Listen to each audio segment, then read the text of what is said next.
கர்த்தருடைய பரிசுத்த நாமத்திற்கு மகிமை உண்டாவதாக. இன்றைக்கும் நம்முடைய அதிகாலை தியானத்திற்கு ஆதாரமாக லூக்கா எழுதின சுவிசேஷம் 10ஆம் அத்தியாயத்திலே 25வது வசனத்திலிருந்து 37வது வசனத்தை வரை நாம் வாசிக்கும்போது நல்ல சமாரியனை குறித்து ஆண்டவராய் இயேசு கிறிஸ்து கூறிய அந்த ஓமையை நாம் தியானிக்க போகிறோம். முதலாவதாக, அந்த நியாயாஸ்திரி நியாயம் நன்றாக அறிந்தவர் என்று அவர் நினைத்திருந்தாலும் உண்மையாக அவர் நியாயத்தை நன்றாக அறிந்து கொள்ள முடியவில்லை என்று தான் நாம் நினைக்க வேண்டும். ஏனென்றால் அவர் ஆண்டவராய் இயேசு கிறிஸ்துவனிடத்திலே வந்து முதலாவது கேட்ட கேள்வி என்னவென்றால், நித்திய ஜீவனை சுதந்தரிக்க நான் என்ன செய்ய வேண்டும், நித்திய ஜீவனை சுதந்தரிக்க கொள்ளும்படி நான் என்ன செய்ய வேண்டும் என்று கேட்டார் என்று 25வது வசனத்திலே வாசிக்கிறோம். நித்திய ஜீவனை நீங்களும் நானும் சுதந்தரிக்க முடியாது, அடைந்து கொள்ள முடியும். சுதந்தரிப்பது என்பது இன்ஹெரிட்டன்ஸ், தாய் தகப்பனிடத்திலிருந்து பிள்ளைகளுக்கு தானாக வருவது. ஆனால் அடைந்து கொள்வது என்பது நாம் முயற்சி எடுத்து பெற்றுக்கொள்வது. நித்திய ஜீவனை நாம் பெற்றுக்கொள்ளத்தான் முடியும், அடைந்து கொள்ளத்தான் முடியும், சுதந்தரிக்க முடியாது. கிறிஸ்தவ குடும்பத்திலே பிறந்ததினாலே நீங்களும் நானும் கிறிஸ்தவர்களாய் மாற முடியாது. கிறிஸ்துவை நாம் ஏற்றுக்கொள்ளும் போதுதான் நாம் கிறிஸ்தவர்களாய் மாற முடியும். எனவே அவர் நியாயாஸ்திரியாக இருந்தாலும் அவர் உண்மையிலே அவர் நியாயத்தை அறியாத ஒரு மனிதனாகத்தான் அங்கே காணப்படுகிறார். இதே போன்ற கேள்விகளை பலர் கேட்கிறார்கள். வேத புத்தகத்திலே நாம் பார்க்க முடியும். மார்க் எழுதின சுவிசேஷம் 10ஆம் அத்தியாயத்திலே 17லிருந்து 19 வரை உள்ள வசனங்களை வாசிக்கும் போதும் அங்கு ஒருவன் என்று எழுதப்பட்டிருக்கிறது. அவன் முழங்காற்படியிட்டு அவரிடத்திலே கேட்கிறார், நான் நித்திய ஜீவனை சுதந்தரிக்க என்ன செய்ய வேண்டும். அது சுதந்தரிக்க முடியாது என்பதை அவருக்கு தெரியவில்லை. அவர் பெற்றுக்கொள்ள வேண்டும், அதை அடைந்து கொள்ள வேண்டும், அதற்கு பிரயாசப்பட வேண்டும் என்பதுதான் சத்தியம். அப்போஸ்தலர் நடபடிகள் 2ஆம் அத்தியாயம் 37வது வசனத்திலே பேதுரு பிரசங்கம் பண்ணி முடித்தவுடனே அங்கு இருந்தவர்கள் கேட்கிறார்கள், அங்கிருந்த ஜனங்கள் பேதுருவிடத்திலும் மற்ற அப்போஸ்தலரிடத்திலும் கேட்கிறார்கள், சகோதரரே நாங்கள் என்ன செய்ய வேண்டும். சத்தியத்தை அறிந்த உடனே கேட்கிறார்கள், சகோதரரே நாங்கள் என்ன செய்ய வேண்டும். அந்த வசனத்தை நான் வாசிக்க கேட்போம். இதை அவர்கள் கேட்ட பொழுது இருதயத்திலே குத்தப்பட்டவர்களாகி பேதுருவையும் மற்ற அப்போஸ்தலரையும் பார்த்து, சகோதரரே நாங்கள் என்ன செய்ய வேண்டும் என்றார்கள். இந்த அனுபவம் நம்முடைய வாழ்க்கையிலே வரும்போதுதான் நித்திய ஜீவனை பெற்றுக்கொள்வதற்கு நாம் வாஞ்சிக்கிறோம் என்கிற அனுபவம்.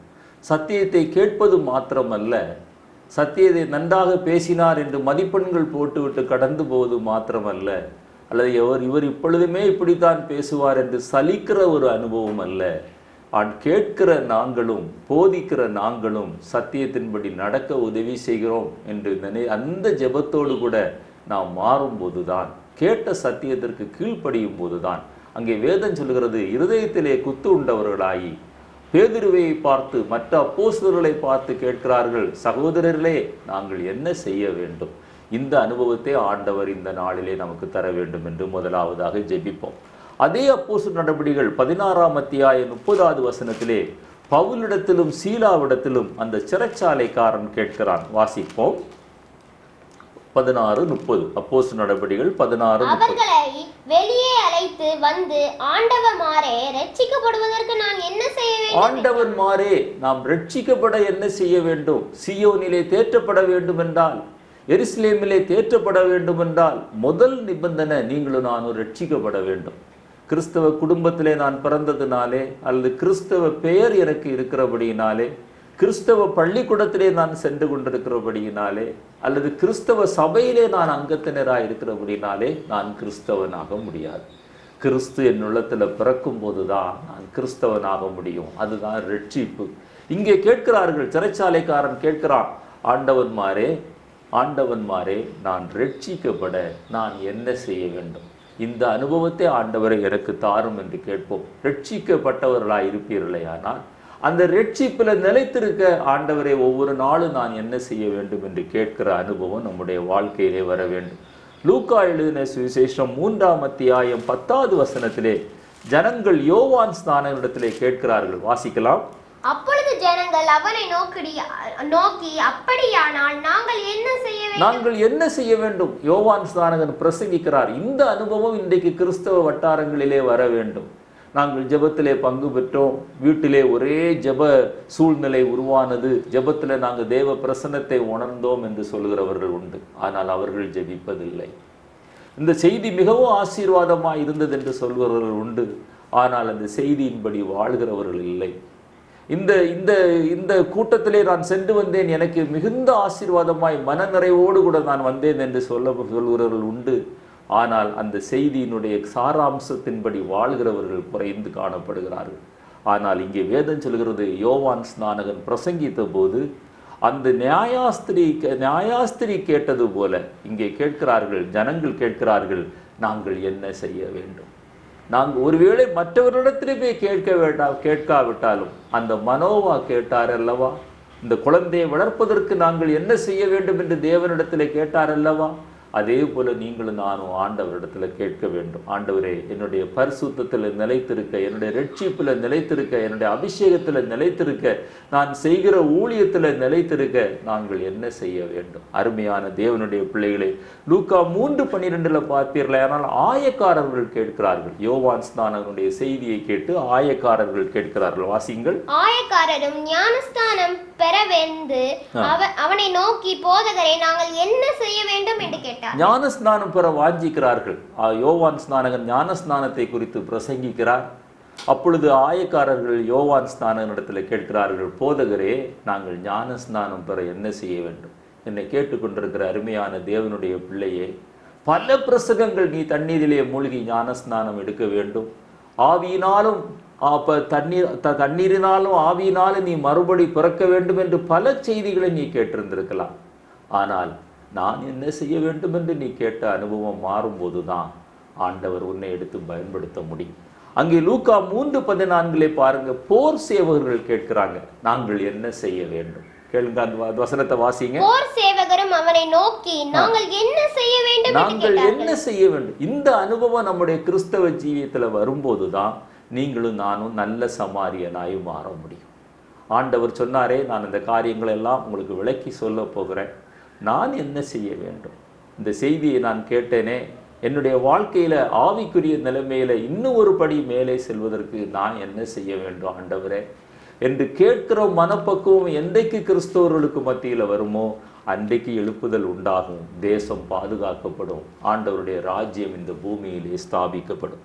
ரெண்டாவதாக, இந்த நியாயாஸ்திரியை பற்றி நான் சொல்லும்போது அவரிடத்தில் இருந்த இன்னொரு அறியாமை, நித்திய ஜீவனை எப்படி சுதந்திரிக்க வேண்டும் என்று கேட்ட அந்த நியாயாஸ்திரிக்கு அந்த இயேசுதான் நியாய பிரமாணிகர் என்பது அவரால் அறிந்து கொள்ள முடியல. லூக்கா 10:26 அவர் சொல்கிறார், இயேசு சொல்கிறார், அதற்கு அவர் நியாய பிரமாணத்தில் என்ன எழுதியிருக்கிறது, நீ வாசித்திருக்கிறது என்ன என்றார்.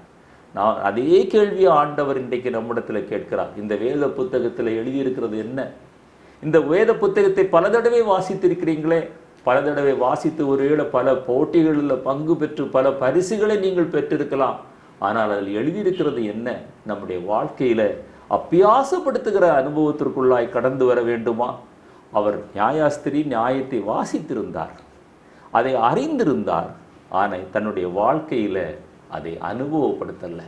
நித்திய ஜீவனை சுதந்திரிக்க வேண்டும் என்பது அங்கு வேதத்தில் எழுதியிருந்தது. ஆண்டவர் கேட்கிறார், இனி என்ன வாஸ்தப்பா? எதை வைத்து கேட்கிறார்? உபாகமம் 6ஆம் அத்தியாயம் 5வது வசனத்தை வாசிப்போம்.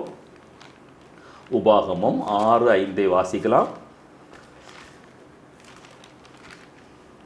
நீ உன் தேவனாகிய கர்த்தரிடத்தில் உன் முழு இருதயத்தோடும் உன் முழு ஆத்துமாவோடும் உன் முழு பலத்தோடும் அன்பு கூறுவாயாக. உன் தேவனாகிய கர்த்தரிடத்தில் உன் முழு இருதயத்தோடும் முழு ஆத்துமாவோடும் நீ அன்பு கூறுவாயாக.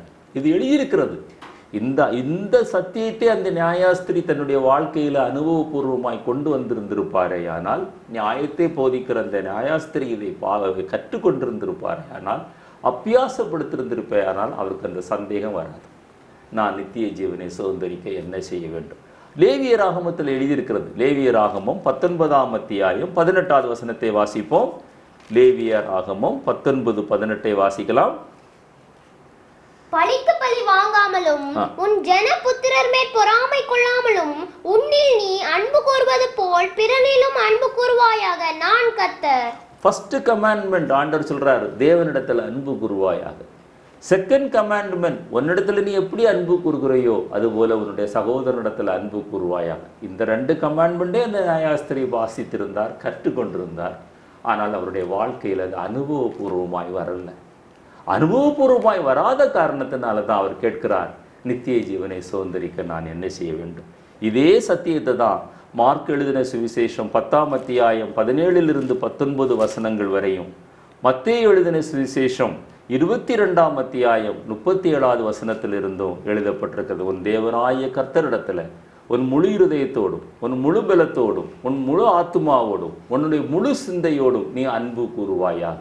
அடுத்ததாக ஆண்டவர் சொல்கிறார், நீ உன்னிடத்தில் எப்படி அன்பு கூறுகிறையோ அப்படியே உன் சகோதரனிடத்தில் அன்பு கூறுவாயாக. நித்திய ஜீவனை அடைவதற்குள்ள சத்தியம் வேத புத்தகத்தில் தெளிவாக எழுதப்பட்டுள்ளது. ஆனால் நாம் அதை பின்பற்றுகிறோமா, அதை கடைபிடிக்கிறோமா, அனுசரிக்கிறோமா என்பது இல்லாத ஒரு சூழ்நிலை வரும்போது தான் நித்திய ஜீவனை எப்படி அடைவதென்கிற பிரச்சனை நம்முடைய வாழ்க்கையிலே வருகிறது. நித்திய ஜீவனை நீங்களும் நானும் சுதந்திரிக்க முடியாது, அடைய வேண்டும், பெற்றுக்கொள்ள வேண்டும். எப்படியாகிலும் மரித்தோரிலிருந்து நான் உயிர்த்தெழுத வேண்டும் என்று பவுல் அப்போஸ்தலர் சொன்னது போல, எப்படியாகிலும் எவ்வளவு பாடுகள் உபத்திரவங்களுக்குள்ளாய் கடந்து போய் ஆகிலும் நான் இந்த சத்தியத்திற்கு கீழ்ப்படிந்து, ஆண்டவரே நான் நித்திய ஜீவனை பெற்றுக்கொள்ள வேண்டும் என்று அங்கேயும் நியாயாஸ்திரி கேட்கிறான். பிரதான கட்டளை என்ன? ஆண்டவர் சொல்றார், உன் தேவனாய கர்த்தரிடத்தில் நீ அன்பு கூறுவாயாக. உன்னிடத்தில் அன்பு கூறுவது போல உன்னுடைய சகோதரனிடத்தில் அன்பு கூறுவாயாக. மத்தேயு சுவிசேஷத்தில் மாத்திரம்தான் முழு பலத்தோடு என்கிற அந்த பதம் பயன்படுத்தப்படவில்லை. ஆனால் மத்தேயு, மார்க்கு, லூக்கா 3 சுவிசேஷங்களிலும் முழு இருதயத்தோடும், முழு ஆத்துமாவோடும், முழு சிந்தையோடும் என்று எழுதப்பட்டிருக்கிறது. 4வது குணாதிசயம் லூக்காவிலும் மார்க்கிலும் எழுதப்பட்டிருக்கிறது, முழு பலத்தோடு அன்பு கூறுவாயாக. உன்னில் அன்பு கூறுவது போல உன்னுடைய தேவனாய கர்த்தரிடத்திலும் அன்பு கூறுவாயாக. இந்த சம்பவத்திலே, இந்த நல்ல சமாரியன் சம்பவத்திலே, ஒரு மனிதன் எருசலேமிலிருந்து புறப்பட்டு வருகிறான். எருசலேம் அது தேவனுடைய நகரம். அவன் எங்கே புறப்பட்டு போகிறான்? எருசலேமிலிருந்து எரிகோவுக்கு நேராய் புறப்பட்டு போகிறான்.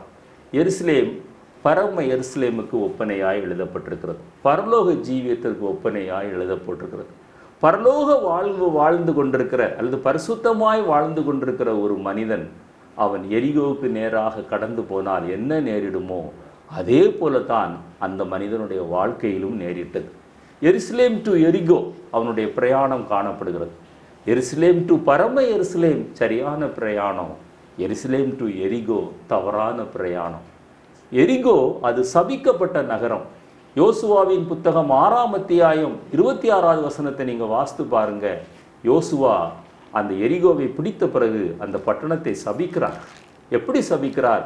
இந்த பட்டணத்தை கெட்ட எவன் முயற்சி செய்கிறானோ அந்த முயற்சி செய்கிற நாளிலே தன்னுடைய மூத்த குமாரனை இழந்து போவான். எவன் இதற்கு காலை அவன் நட விரும்புகிறானோ, வாசலுக்கு அந்த வாசலை அவன் ஏற்படுத்த விரும்புகிறானோ தன்னுடைய 2வது குமாரனை இழந்து போவான் என்று யோசுவா சபிக்கிறார். அதே சாபம் 1 ராஜாக்கள் 16ஆம் அத்தியாயம் 34வது வசனத்தில் நீங்கள் வாசித்து பார்த்தீங்கன்னா அந்த சாபம் அப்படியே நிறைவேறினது. அப்படிப்பட்ட ஒரு சபிக்கப்பட்ட நகரம் எருசலேமிலிருந்து அவன் எரிகோவுக்கு நேராய் புறப்பட்டு போகிறான். எருசலேமில் தரித்திருக்க வேண்டிய நீங்களும் நானும் அந்த தரித்திருப்பதிலிருந்து விலகி எரிகோ போன்ற அனுபவத்திற்குள்ளாய் கடந்து போவோமே ஆனால் அவன் அன்றைக்கு கள்ளர்களால் தாக்கப்பட்டது போல, சூறையாடப்பட்டது போல, அவனுடைய பொருட்கள் எல்லாவற்றையும் இழந்து போனது போல நீங்களும் நானும் ஆவிக்குரிய ஜீவியத்தில் நஷ்டப்பட்டு போவோம். 32,000 அடி உயரத்தில் வித்தியாசம். எருசலேமுடைய அந்த கடல் மட்ட உயரமும் எரிகோவுடைய கடல் மட்ட உயரத்திற்குள்ள அந்த டிஃப்ரென்ஸை அளந்து பார்த்தீங்கன்னா 32,000 அடி, 29 கிலோமீட்டர் நீண்ட பாதை, பல குன்றுகள், பல மலைகள் நிறைந்த ஒரு பாதை. திருடர்கள் ஒளிந்து அவர்கள் கொள்ளையடிப்பதற்கு வசதியாக உள்ள ஒரு கள்ளர்கள் குடியிருந்த ஒரு இடம்தான் அந்த ரூட் என்று வேத பண்டிதர்கள் சொல்கிறாங்க. இன்றைக்கும் அந்த பாதை காணப்படுகிறது. எருசலேம் டு எரிகோ. இது எதை காட்டுகிறது?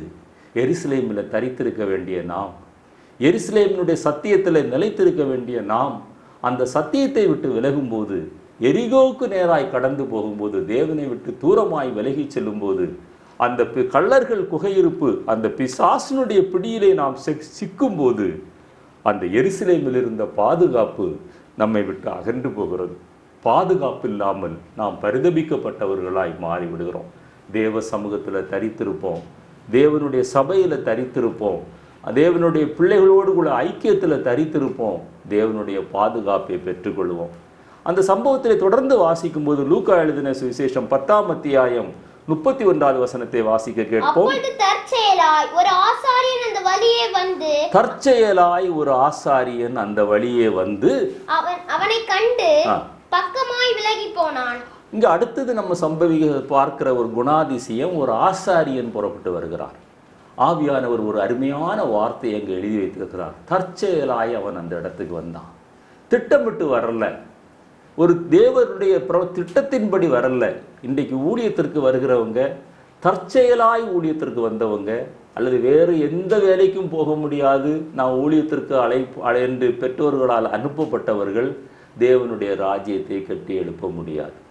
தேவனுடைய அழைப்பை பெற்றுக்கொண்டு அந்த நிச்சயத்தோடு ஊழியத்திற்கு வந்தவங்கள் தேவனுடைய ராஜ்யத்தை கட்டி எழுப்ப முடியும்.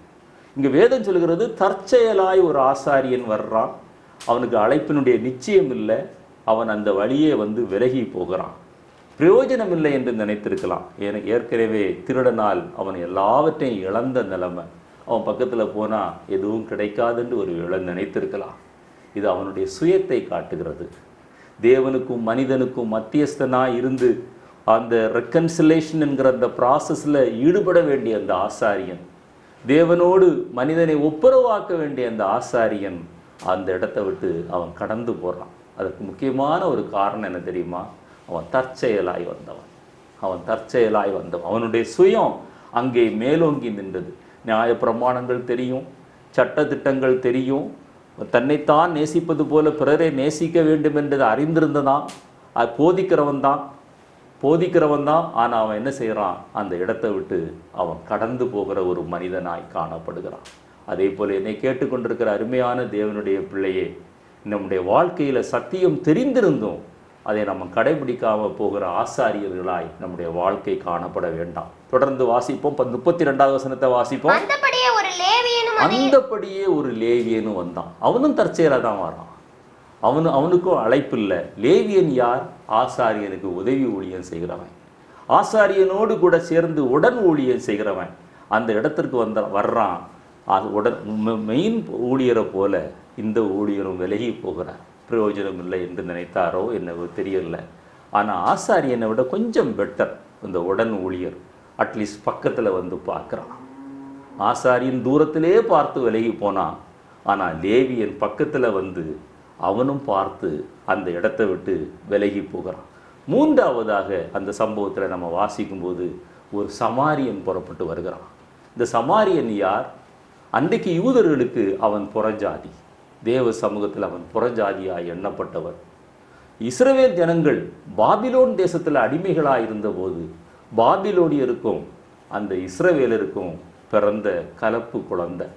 அப்படி வந்த ஒரு ரேஸ் தான், அல்லது அப்படி வந்த ஒரு ஜாதி தான் அந்த சமாரிய ஜாதி. யூதர்களுக்கு ஆகாதவர்களாய் எண்ணப்பட்டவர்கள், யூதர்கள் விரும்பாத ஒரு மனிதர்கள். ஆனால் அந்த மனிதன் அவன் பக்கத்தில் வர்றான். ஆண்டவராய் இயேசு கிறிஸ்து யூதர்களுக்கு மத்தியில் விரும்பப்படாதவராய் வந்தார். அவர் விரும்பப்படாதவராய் காணப்பட்டார். சகல ஜாதிகளையும் ரட்சிப்பதற்காகத்தான் ஆண்டவராய் இயேசு கிறிஸ்து இந்த உலகத்தில் வந்தார். இந்துவானாலும் சரி, முஸ்லீமானாலும் சரி, நாத்திகனானாலும் சரி, நீ யாராயிருந்தாலும் சரி, இயேசு கிறிஸ்துவனுடைய இரத்தம் சகல பாவங்களையும் சகல சாபங்களையும் சகல நோய்களையும் நீக்கி சுத்திகரிக்க வல்லமையாயிருக்கிறது. அவருடைய பார்வையில் பட்சபாதம் அல்ல. அவர் எந்த மனிதனையும் புறம்பே தள்ளுகிற தேவன் அல்ல. எல்லாரும் ரட்சிக்கப்பட வேண்டும் என்று அவர் நீடிய பொறுமை உள்ளவராயிருக்கிறார். இந்த சமாரியன் யூதர்களுக்கு ஆகாதவர். அதற்கு ஒரு வசனத்தை நான் ஆதாரமாய் சுட்டி காட்ட விரும்புகிறேன். அந்த சமாரிய ஸ்திரீ இடத்துல ஆண்டவர் தண்ணீர் கேட்கிறார். அப்பொழுது அந்த சமாரிய ஸ்திரீ சொன்ன முதல் பதில் என்னவென்றால், நீ யூதராய் இருக்க என்னிடத்தில் எப்படி தண்ணீர் கேட்கிறீர்? யோவான் எழுதின சுவிசேஷம் 4ஆம் அத்தியாயம் 9வது வசனத்தை நாம் வாசிக்கலாம். யூதர்கள் உடனே சம்பந்தம் கலந்தவர்களானபடியால் சமாரிய ஸ்திரீ அவரை நோக்கி, நீ யூதனாய் இருக்க சமாரிய ஸ்திரீயாகிய என்னிடத்தில் தாகத்துக்கு தா என்று எப்படி கேட்கலாம் என்றாள். இந்த 33வது வசனத்துல அடுத்தது சமாரியனை பற்றி எழுதப்பட்டிருக்கிறது. அவன் பிரயாணமாய் புறப்பட்டு வந்தான். அவன் பிரயாணமாய் புறப்பட்டு வந்தான். மற்ற 2 பேர் எப்படி வந்தாங்க? தற்செயலாய் அந்த இடத்துக்கு வந்தவங்க. தேவனுடைய திட்டத்தின்படி வரல, தேவனுடைய அழைப்பை பெற்று வரல. இன்றைக்கு நீங்களும் நானும் நல்ல சமாரியர்களாய் மாற வேண்டும் என்றால், தேவன் விரும்புகிற சமாரியர்களாய் மாற வேண்டும் என்றால், நீங்களும் நானும் திட்டமிட்டு கர்த்தருக்காக செயல்படுகிறவர்களாய் மாற வேண்டும். தேவனுடைய அழைப்பை பெற்று செயல்படுகிறவர்களாய் மாற வேண்டும். அங்கே அவன் அங்கே ஒரு பிரயாணப்பட்டு அவன் ஒரு இடத்திற்கு போவதற்காக அந்த இடத்திலே அவனை கண்டு வருகிறான். ஒரு அனாதி தீர்மானம் இருந்தது. அதே போலதான் ஆண்டவராய் இயேசு கிறிஸ்து இந்த உலகத்தில் வந்தார். அந்த அனாதி தீர்மானத்தில், தேவனுடைய பிதாவாகிய தேவனுடைய அனாதி தீர்மானத்தில் ஏற்ற காலத்தில் ஆண்டவராய் இயேசு கிறிஸ்து இந்த உலகத்திலே தோன்றினார். அவர் ஒரு எதேச்சையாய் தோன்றினவர் அல்ல, எதேச்சையாய் இந்த மனித உருவெடுத்து வந்தவர் அல்ல. மனித குலத்தை மீட்பதற்காக தேவன் வைத்த திட்டத்தில் அந்த ஏற்ற வேளையில தன்னுடைய ஒரே பேரான குமாரனை அவர் இந்த உலகத்திற்கு அனுப்பினார். அதே போல இந்த சமாரியன் திட்டமிட்டு பிரயாணப்பட்டு அந்த இடத்துல வரும்போது அந்த 34வது வசனத்துல அவன் கிட்ட வருகிறான். வேதம் சொல்கிறது அவன் கிட்ட வருகிறான். இந்த கிட்ட வருகிறது எதை காட்டுகிறது? மனது உருக்கத்தை காட்டுகிறது. இன்றைக்கு ஆண்டவராய் இயேசு கிறிஸ்துவை நீங்க தேடுவீர்களேயானால் அவர் உங்க அருகில வந்து நிற்பார். அவருடைய பிரசன்னத்தை உங்களால உணர முடியும். தேடுகிற யாவருக்கும் அவர் கண்டடைய செய்கிற தேவன். கிட்ட வந்து வேதம் சொல்கிறது அவனுடைய காயங்களில் எண்ணெயும் திராட்சை ரசமும் வார்த்து. அந்த நாட்களில் காயப்பட்டா முதல்ல திராட்சை ரசம் வச்சு கழுகிடுவாங்க. அந்த திராட்சை ரசத்தை வச்சு அந்த காயத்தை கழுகி அதற்கு மேலே அவங்க எண்ணெய் விடுகிறது. அந்த நாட்களில் அது வழக்கமாக இருந்தது. பாருங்க, அவன் வேறு ஜாதி தான், யூதர்களுக்கு ஆகாதவன் தான். யூதர் தான் குற்றுயிராய் படுத்திருக்கிறான். கள்ளர்களால் மோசமாக்கப்பட்டு அடிக்கப்பட்டு எல்லாவற்றையும் உரியப்பட்டு அவன் குற்றுயிராய் காயத்தோடு படுத்திருக்கிறான். யூதன் என்று நினைக்கல, நான் சமாரியன் என்று நினைக்கல. அவனுடைய உள்ளத்தில் தோன்றினது மனது இருக்கும், கரிசனை. அவன் பக்கத்தில் வந்து ஜாதி வேறாக இருந்த போதிலும் அவன் அவனுடைய காயங்களை கட்டுகிறதுக்கு முயற்சிக்கிறான். அவன் என்ன செய்கிறான்?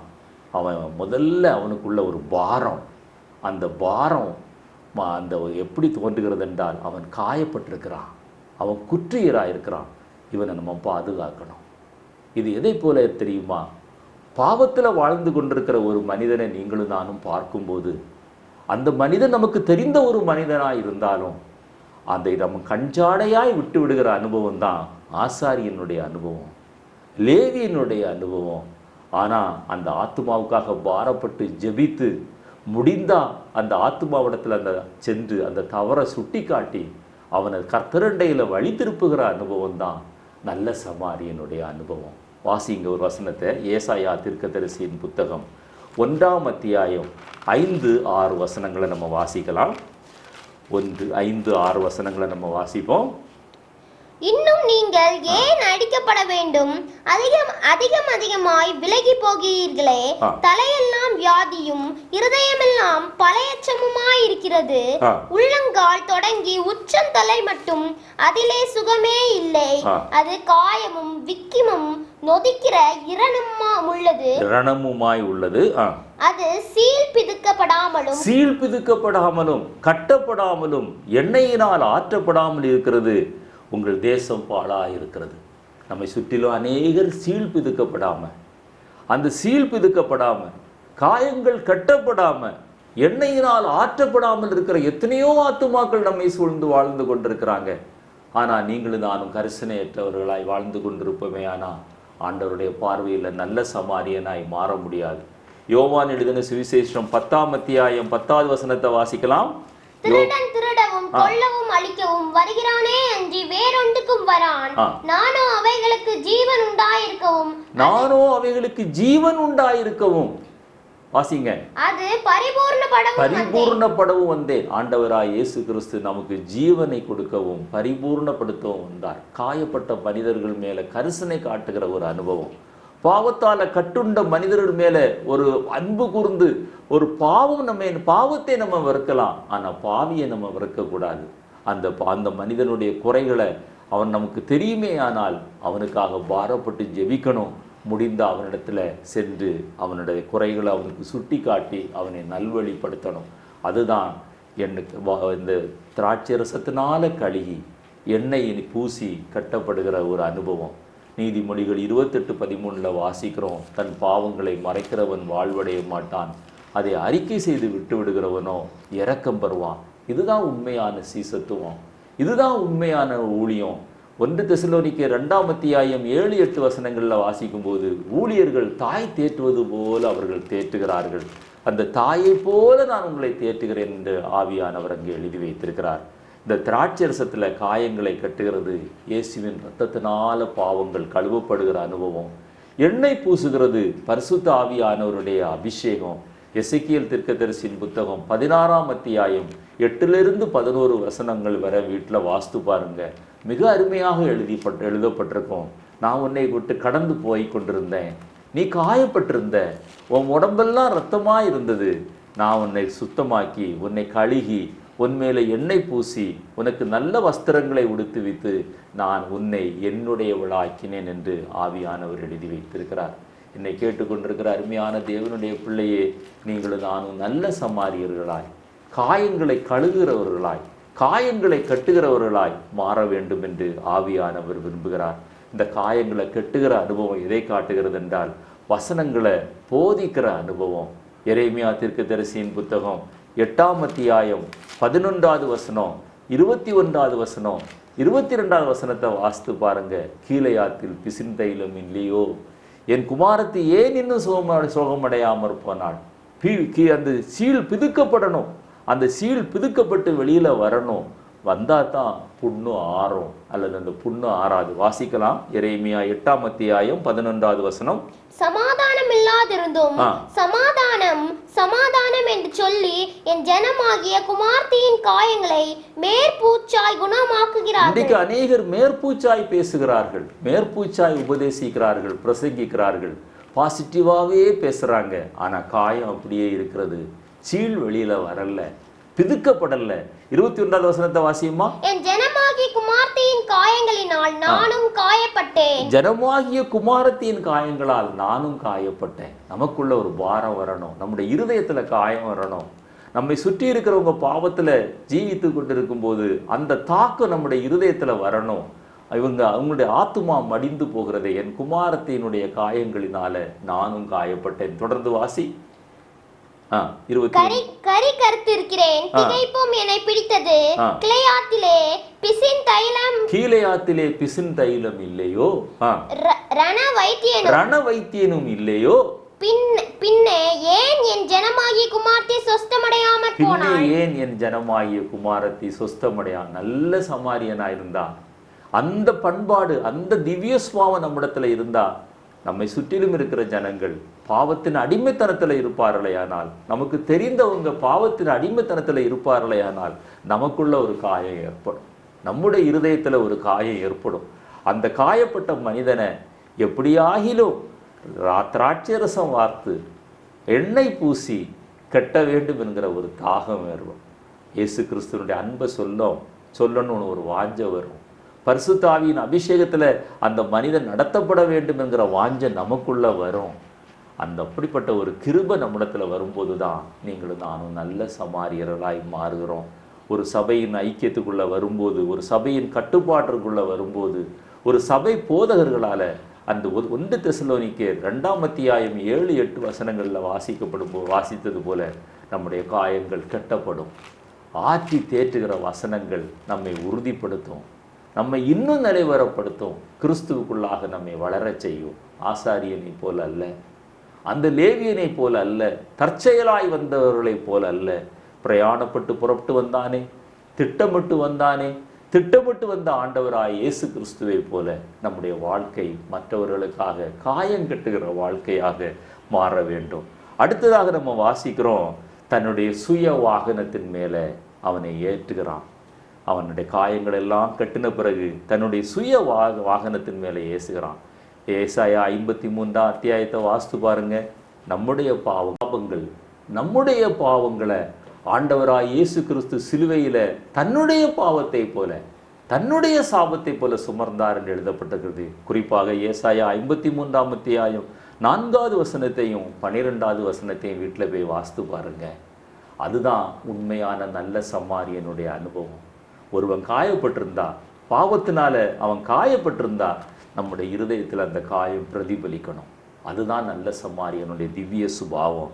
இவன் இப்படி நரகத்திற்கு போறானே, இவனுடைய ஆத்துமா நித்திய ஜீவனை பெற்றுக்கொள்ள முடியாதே என்கிற ஒரு பாரம், அந்த ஆத்தும பாரம், அந்த தரிசனம் நம்முடைய வாழ்க்கையில என்றைக்கு வருகிறதோ அன்றைக்கு ஆண்டவர் நம்மை நல்ல சமாரியர்களாக பார்க்கிறார். அடுத்தால் என்ன செய்யறான் பாருங்க. அந்த வேதம் சொல்கிறது, லூக்கா 10ஆம் அத்தியாயத்தில் அவனை சத்திரத்துக்கு கொண்டு போகிறான். இன்றைக்கு ஒரு ஆத்மாவை நம்ம சந்தித்தோம்னா, ரட்சிப்புக்குள்ள வழி நடத்தோம்னா, பரிசுத்தாவின் அபிஷேகத்தில் வழி நடத்தணும்னா அது மாத்திரம் போதாது. அந்த ஆத்மா தொடர்ந்து பராமரிக்கப்படணும். அந்த ஆத்மா தொடர்ந்து பராமரிக்கப்படணும். அதற்கு ஒரு சபை வேணும். அந்த சபை ஒரு ஆவிக்குரிய சபையாக இருக்கணும். அங்கு உள்ளவங்க ஆவியோடும் உண்மையோடும் தொழுது கொள்ளணும்.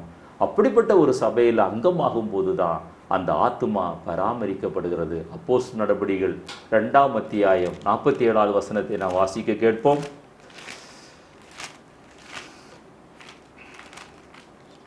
அப்போஸ்தலர் நடபடிகள் 2:47.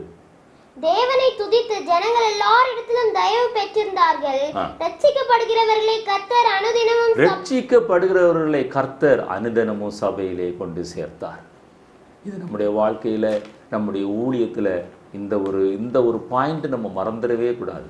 ரட்சிக்கப்பட்டவர்களை ரட்சிப்புக்குள்ள வழி நடத்துகிறது வரைக்கும் நம்முடைய வேலையா இருக்கலாம். அதற்கு பிறகு அவங்க சத்திரத்துக்கு வரணும், சபையில பராமரிக்கப்படணும், போஷிக்கப்படணும், பயிற்றுவிக்கப்படணும். அவங்க வளர்ந்து கனி கொடுக்கிற அளவிற்கு அவங்க தேரணும். 1 பேதுரு 2ஆம் அத்தியாயம் 3வது வசனத்தை நாம் வாசிக்கலாம்.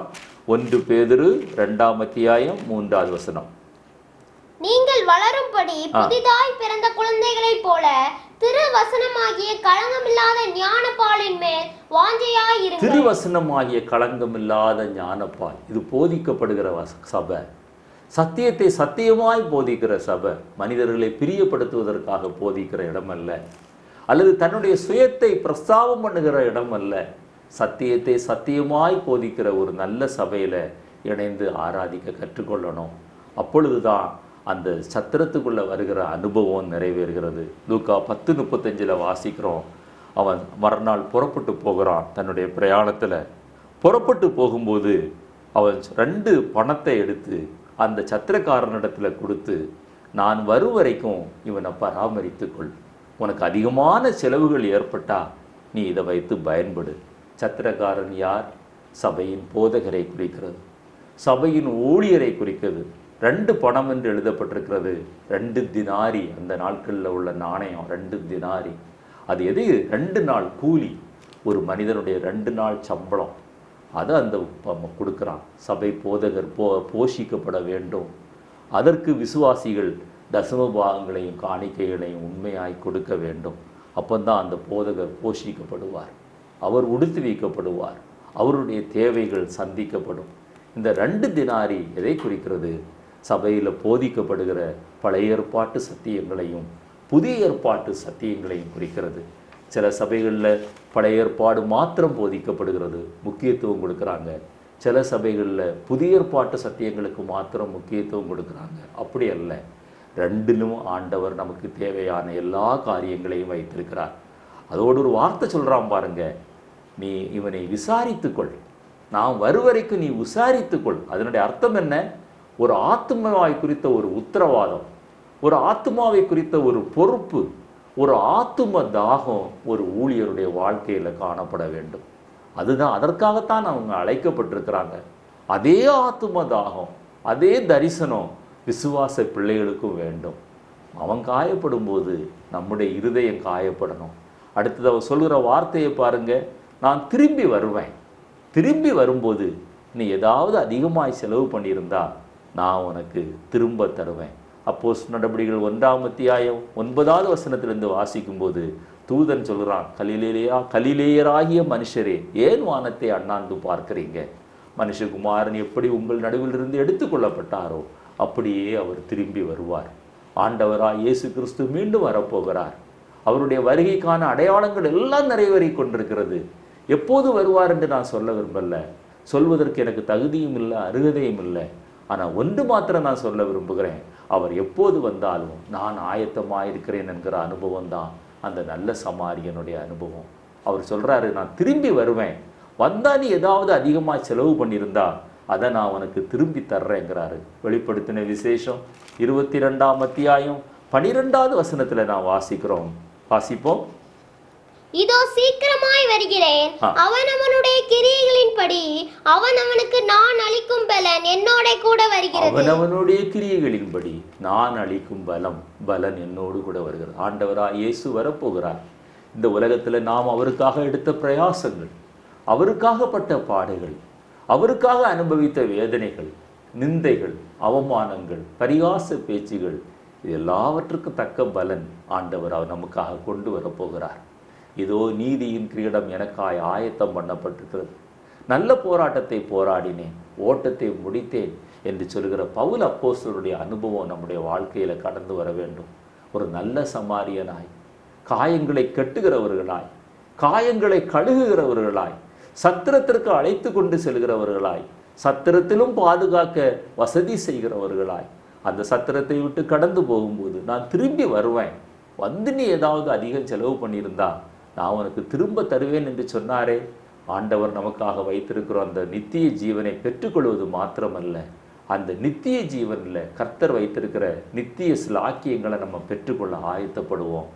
அந்த ஆசாரியனை போல வழி விலகி செல்ல வேண்டாம், அந்த லேவியனை போல வழி விலகி செல்ல வேண்டாம். அந்த நியாயாஸ்திரி எல்லாம் அறிந்திருந்தோம், சத்தியத்தை அவன் கற்றிருந்தோம், உன் தேவனாய கர்த்தரிடத்துல முழு இருதயத்தோடு, முழு பலத்தோடு, முழு ஆத்துமாவோடு, முழு சிந்தையோடு அன்பு குருவாயாக என்று அவன் கற்றிருந்தான். அவனுடைய வாழ்க்கையில அனுபவபூர்வமாக இதை வரல. ஒரு வாலிபர் வந்து முழங்கால் படியிட்டு நித்திய ஜீவனை அடைந்து கொள்வது எப்படி என்பதை அவன் கற்றிருந்தான். ஆண்டவர் கேட்டார், அவர் 2 பேரிடத்திலையும் கேட்டார், என்ன எழுதி இருக்கிறது? வேத புத்தகத்தை பல தடவை நம்ம கற்றிருக்கிறோம், பல தடவை வாசித்திருக்கிறோம், பல தடவை பிரசங்கித்திருக்கிறோம். ஆனால் எத்தனை காரியங்களுக்கு கீழ்ப்படிந்திருக்கிறோம்? அன்றைக்கு அந்த போர்ச்சேவர்கள் கேட்டாங்க, நாங்கள் என்ன செய்ய வேண்டும்? ஜனங்கள் கேட்டாங்க, நாங்கள் என்ன செய்ய வேண்டும்? சிறைச்சாலைக்காரன் கேட்டான், நாங்கள் என்ன செய்ய வேண்டும்? இஸ்ரவேல் ஜனங்கள் கேட்டாங்க, நாங்கள் ரட்சிக்கப்பட என்ன செய்ய வேண்டும்? அந்த அனுபவம் நம்முடைய வாழ்க்கையில் வருகிறது தான் நல்ல சமாரியனுடைய முதல் குணாதிசயம். காயப்பட்டவனை பார்க்கும்போது, பாவத்தில் கட்டுண்டவனை பார்க்கும்போது, பாவத்தினால காயப்பட்டு பரிதாபமாய் வாழ்ந்து கொண்டிருக்கிற ஒரு மனிதனை பார்க்கும்போது நம்முடைய இருதயத்தில் ஒரு காயம் வரணும், நம்முடைய இருதயத்தில் ஒரு காயம் படணும். நம்முடைய வாழ்க்கையில் அந்த புண்ணுகள் ஆறாது இருக்குமே, ஆனால் சீல் பிதுக்கப்படணும், சீல் வெளியில் வரணும். சீல் வந்த பிறகுதான் அந்த திராட்சரசத்தினால கழுகணும். சீலை உள்ள வைத்துட்டு கழுகுனா காயம் ஆறாது. அந்த காயம் ஆறணும்னா பரிசுத்தாவியாகிய எண்ணெய் பூசப்பட வேண்டும். தேவனுடைய வார்த்தைகள் அங்கு இரத்தமாக மாற வேண்டும். இயேசு கிறிஸ்துவின் இரத்தம் சகல பாவங்களையும் அது நீக்கி சுத்திகரிக்க வேண்டும். என்னை கேட்டுக்கொண்டிருக்கிற அருமையான தேவனுடைய பிள்ளையே, ஆண்டவர் சொல்றாரு, நான் திரும்பி வருவேன், என்னோடு கூட என் பலன் கூட வருகிறது. கடைசியாக ஒரு சில வசனங்களை நான் வாசித்து உங்களுக்கு முடிக்க விரும்புகிறேன். லூக்கா எழுதின சுவிசேஷம் 10ஆம் அத்தியாயத்தில் 29வது வசனத்தை வாசிப்போம். அவன் தன்னை நீதிமான் என்று காண்பிக்க மனதால் இயேசுவை நோக்கி, எனக்கு பிறன் யார் என்று கேட்டான். எனக்கு பிறன் யார் என்று கேட்கிறார். ஆண்டவர் சொல்றாரு, யாரு பிறன் என்று சொன்ன போது நீ எனக்கு பிறன் யார் என்று, அதுல என்ன பண்றான் பாருங்க, தன்னை நீதிமானாக்க விரும்புகிறான். இன்றைக்கு நம்ம அநேகர் நம்மை நீதிமானாக்க முயற்சிக்கிறோம். நான் அதை செய்தேன், இதை செய்தேன், நான் அதை செய்யலை, இதை செய்யலை, அவனை காட்டிலும் தான் நல்லவன் என்று சொல்ல நம்ம விரும்புகிறோம். அந்த நியாயாஸ்திரியை போல தன்னை நீதிமானாக்க காட்ட விரும்பினான். அது அவனுடைய சுய நீதியை காட்டுகிறது. சுய நீதியினால, சுய பிரயாசத்தினால நீங்களும் நானும் நித்திய ஜீவனை பெற்றுக்கொள்ள முடியாது. நீங்களும் நானும் நித்திய ஜீவனை பெற்றுக்கொள்ள முடியாது. 36, 37 வசனங்களை வாசி. இப்படி இருக்க கள்ளர் கையில் அகப்பட்டவனுக்கு இந்த 3 பேரில் எவன் பிறனாய் இருந்தான் உனக்கு எப்படி தோன்றுகிறது? எவன் பிறனாய் இருந்தான் என்று இயேசு கேட்கிறார். எவன் பிறனாய் இருந்தான்? ஹூ இஸ் மை நெய்பர் என்று அவன் கேட்கிறான். ஆனா ஆண்டவர் சொல்றாரு, யார் பிறனாய் இருந்தான்? அவன் சொல்றான், இந்த நல்ல சமாரியன் தான் பிறனாய் இருந்தான். அப்போ ஆண்டவர் சொல்றாரு, நீயும் போய் அப்படியே செய்ய என்று சொல்கிறார். இந்த கேள்வி எப்படி நம்ம மாற்ற வேண்டும் தெரியுமா? நான் எப்படி பிறனாய் மாறுவது? அவன் எப்படி, யார் பிறனாய் இருந்தான் கேட்கறது சரியான அனுபவம் இல்லை. நான் எப்படி பிறனாய் மாறுகிறது? How should I P a neighbour? ஒரு உண்மையான பிறன் யார்? உண்மையான நெய்பர் யார்? அந்த பக்கத்தில் இருக்கிறவன் காயப்படும் போது நம்முடைய இருதயத்தில் காயம் வந்தால் தான் நம்ம தான் அப்போ உண்மையான பிறனாய் மாறுகிறோம். நான் எப்படி பிறனாய் மாறுகிறது? How can I P a good neighbour? நான் என் தேவனை அறியாத ஒரு மனிதனுக்கு நான் எப்படி ஒரு நல்ல சமாரியனாய் மாறுவது? இந்த சம்பவத்தின் மூலமாய் ஆண்டவர் நம்மோடு கூட பேசி கொண்டிருக்கிறார். காயங்களை கட்டுகிறவர்களாய், காயங்களை கழுகிறவர்களாய், சுய வாகனத்தில் ஏற்றுகிறவர்களாய், சத்திரத்தில் கொண்டு போகிறவர்களாய், சத்திரத்திலையும் பராமரிக்க ஏற்பாடு பண்ணுகிறவர்களாய், திரும்பி வந்து அதற்குரிய உத்தரவாதத்தை நான் செலுத்துகிறவர்களாய் நீங்களும் நானும் மாறும்போது தான் நல்ல பிறனாய் மாறுகிறோம், நல்ல சமாரியனாய் மாறுகிறோம். நம்முடைய வாழ்க்கையை ஒரு நிமிடம் ஆராய்ந்து பார்ப்போம். தேவ சமூகத்தில் நம்மை தாழ்த்துவோம். பாவத்தில் வாழ்ந்து கொண்டிருக்கிற ஒரு மனிதனை பார்க்கும்போது, கட்டப்பட்ட ஒரு மனிதன், காயப்பட்ட ஒரு மனிதன், குற்றுயிராயிருக்கிற மனிதன், ஆவியில் ஆத்துமாவில் அவன் கட்டப்பட்டிருக்கிறான், காயப்பட்டிருக்கிறான், குற்றுயிராயிருக்கிறான். வழி விலகி போகிறோமா? அல்லது கிட்ட வர போயிட்டு விலகி போகிறோமா? ஆவியானவர் இன்றைக்கு சொல்கிறார், அந்த நல்ல சமாரியன் அருகில் வந்து அவனுடைய காயங்களின் மேலே திராட்சரசம் வார்த்து எண்ணெய் பூசி காயங்களை கட்டி தன்னுடைய சுய வாகனத்தின் மேல் ஏற்றி சத்திரத்திற்கு அழைத்து கொண்டு போனது போல அந்த நல்ல சமாரியன் செய்த கிரியைகளை நம்முடைய வாழ்க்கையில செய்ய தேவன் தாமே இந்த நாட்களில் உதவி செய்வாராக. ஆமென்.